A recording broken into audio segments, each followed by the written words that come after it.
हम करने में सक्षम होते हैं, तो मुझे ऐसा लगता है कि अच्छी तरीके से हम टेक्नोलॉजी का यूज करेंगे। टेक्नोलॉजी के यूज के मैं अलग-अलग आपको एग्जांपल बताना चाहूँगा कि मैं डिजिटल ये जो मतलब एलसीडी प्रोजेक्टर है या ये चीज़ें हैं, इस पे काफ़ी कम बात करूँगा। मैं चाहता हूँ मैं ये समझता हूँ कि ये चीज़ें सिर्फ़ टीचर लोगों के लिए है, बच्चों के लिए नहीं है। तो बच्चों के लिए क्या होना चाहिए? बच्चों के लिए इस कक्षा में आप देना चाहते हो तो टैब होनी चाहिए। जैसे एलन सर ने उस दिन बताया था कि वो टैब देना चाहते। तो टैब का इम्पोर्टेंस बन चुके हैं। क्योंकि उनको पता है कि एलसीडी प्रोजेक्टर एक लगाने से कुछ नहीं होगा, बच्चे यूटिलाइज नहीं कर पाएंगे। लेकिन हम अगर 4 5 बार बच्चों के बीच में एक एक टैब भी देते हैं तो बच्चे उसका यूटिलाइज करने लगेंगे।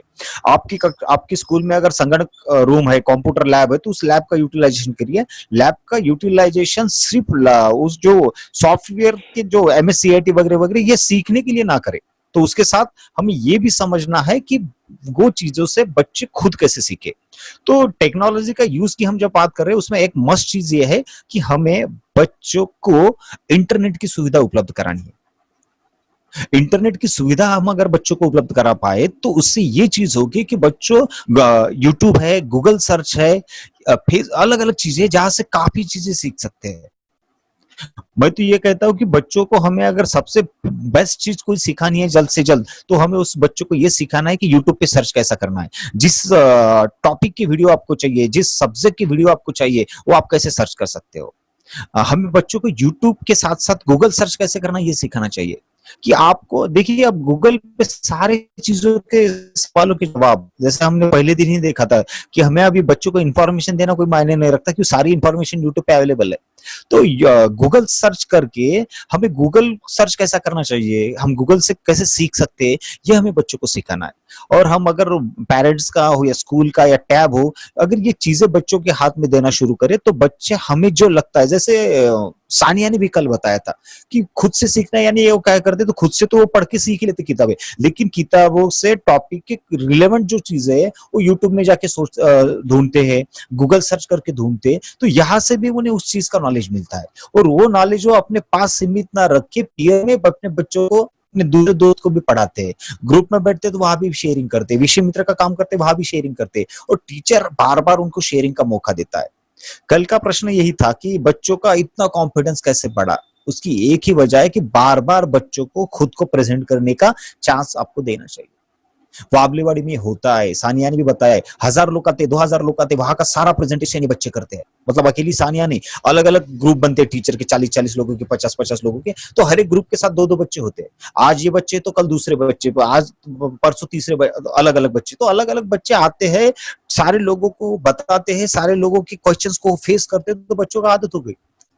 तो हमने देखा ही आशुतोष का कॉन्फिडेंस किस चरण सीमा पे था, कोई भी सवाल करो वो तो मतलब हमारे पे स्पेस छीन रहा था कि सर आप थोड़ा रुकिए मैं ही जवाब देता हूँ।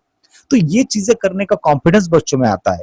ये कॉन्फिडेंस सिर्फ मतलब आशुतोष और वही पे नहीं है, मैं बताना चाहूंगा, मतलब सर भी थे, सर के नेतृत्व में एक शिक्षण परिषद हुई पश्चिम में, एक संगठना है लोगों की, शिक्षक संगठन ने उस तरीके की शिक्षण परिषद ली। तो उस शिक्षण परिषद में हमने सेम ये पैटर्न अप्लाई किया था, 5-6 बच्चों को बिठा दिया और हमारे एक दोस्त थे, उस दोस्त को कहा कि आप उनका इंटरव्यू ले लो। तो मजे की बात ये थी कि जो इंटरव्यू लेने वाला हमारा दोस्त था, टीचर था, उसको भी ये लोग और बोलने नहीं वो देते थे। तो वाशिम के बच्चे थे वो, है ना, इस बार वाबड़ेवाड़ी के नहीं थे, वाशिम हाँ, जिले के स्कूलों के बच्चे थे। हाँ बता दो उसको। हाँ हाँ, तो ये बच्चे वाबलेवाड़ी नहीं थे, ये वाशिम के थे। हमने ये वाबलेवाड़ी का पैटर्न तो बाद में यूज किया बच्चों को ट्रेनिंग में लाना। सबसे पहले स्टार्ट हुआ परभनी में, और परभनी से हमने सीखा, और वाशिम में पूरे हम शिक्षण परिषद में बच्चों को साथ लेके जाते थे। तो जहाँ के वो केंद्र के जहाँ पे ये काम चालू है, उस बच्चों को लाते थे, सामने बैठा देते, सारे सवालों के जवाब वही बच्चे देते थे। तो ये कॉन्फिडेंस उनका बढ़ रहा है। उसकी वजह यह है कि बच्चों को खुद को प्रेजेंट करने की बार बार अपॉर्चुनिटी मिल रही है। फिलहाल हमारे स्कूलों में, ट्रेडिशनल स्कूलों में ये होता है कि प्रेजेंट करने वाला तय है, वो है टीचर। शिक्षक ही हमेशा खुद को प्रेजेंट करता रहेगा, किसी बच्चे को प्रेजेंट करने की अपॉर्चुनिटी नहीं है। और बच्चे को प्रेजेंट करने की अपॉर्चुनिटी है तो क्या प्रेजेंट करने की अपॉर्चुनिटी है? हाँ, खड़े होके पढ़ो, खड़े होके पढ़ो, ये प्रेजेंटेशन नहीं है। प्रेजेंटेशन ये है कि आपने जो समझा है वो सामने रखो, आगे के लोग आपको सवाल पूछेंगे, उस सवालों का आप समाधान करो, ये प्रेजेंटेशन है। तो क्या ये प्रेजेंटेशन की चीजें होती थी? नहीं होती थी। हम बच्चों को वो स्टेज कब देते हैं? साल में एक बार जब वो गणतंत्र दिवस, स्वतंत्र दिवस हम जब मनाते हैं, तब जो कोई सांस्कृतिक वगैरह कल्चरल प्रोग्राम हम करते हैं, तब बच्चों को प्लेटफॉर्म देते हैं। यहाँ अब बच्चों को रोज प्लेटफॉर्म उसमें भी रटी रुटाई बातें बोलने के लिए कहते हैं, पहले से तैयारी किए हुए बातें होता है। बिल्कुल सर। तो उसमें भी क्या बातें होते हैं, आपको डांस करना है, आपको स्पीच देना है, तो स्पीच भी 8 दिन पहले लिखा जाता है और रटा जाता है, और रटने के बाद तो स्पीच देता है। टीचर के मन में भी धक-धक रहती है कि ये अब सही बताने वाला है कि कहाँ पे अड़कने वाला है। ये चीजें हम कब तक करते रहेंगे? तो बच्चों को अब देखिए, अब सानिया है या आशुतोष है, आशुतोष ने तो कॉग्निटिव बैग भी स्पीच दे के ही हासिल की है। तो क्या आशुतोष को कभी आपको लगता है कि उसको कोई दिक्कत होगी कोई स्पीच देने में? कभी दिक्कत नहीं होने वाली, और किसी चीज पे भी वो इंस्टेंट अपना मत रख सकता है। तो इस काबिल बच्चे हम बना सकते हैं। मैं अभी बाबलेवाड़ी की बात नहीं कर रहा हूँ, आज मैं बाबलेवाड़ी को बाजू में रख के वासिम की भी बात मैं आपके साथ करना चाहता हूँ। सिर्फ 2-4 महीने हमने काम किया है, लेकिन जिस तरीके से काम हुआ है वो काफी तेजी से बच्चे बढ़ रहे हैं, और बच्चों को कॉन्फिडेंस तो बहुत ही जबरदस्त है, कोलैबोरेशन बहुत जबरदस्त है। हमारी चिखली बुद्रुक की जो स्कूल है, जिस बारे में मैंने आपको पहले भी जिक्र किया था, वहां के जो 43 बच्चे हैं, उनमें ऐसा कोलैबोरेशन है कि टीचर 2 दिन भी ना आए तो किसी का झगड़ा नहीं होगा, कुछ नहीं होगा, कुछ नहीं होगा। इतने अच्छे स्कूल संभाल रहे। एक हमारे छठे मैडम है, मेरे ख्याल से उनका जामरून परांडा करके स्कूल है। उनका कहना था कि वो निष्ठा प्रशिक्षण के लिए 5 दिन ट्रेनिंग में थी। 2 शिक्षक की स्कूल, तो एचएम को भी अलग अलग काम आता था।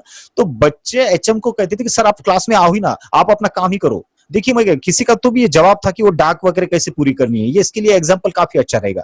तो बच्चे एचएम को कहते थे कि सर हमारे टीचर नहीं है, कोई बात नहीं है, आप अपना काम ही संभालिए, ऑफिस ही संभालिए, सिर्फ मैडम को बोलिए कि हमने क्या क्या किया है, फोन पे उनको बता दिए। तो ये जो बच्ची थी, शायद उसका नाम अभी मुझे याद नहीं आ रहा था,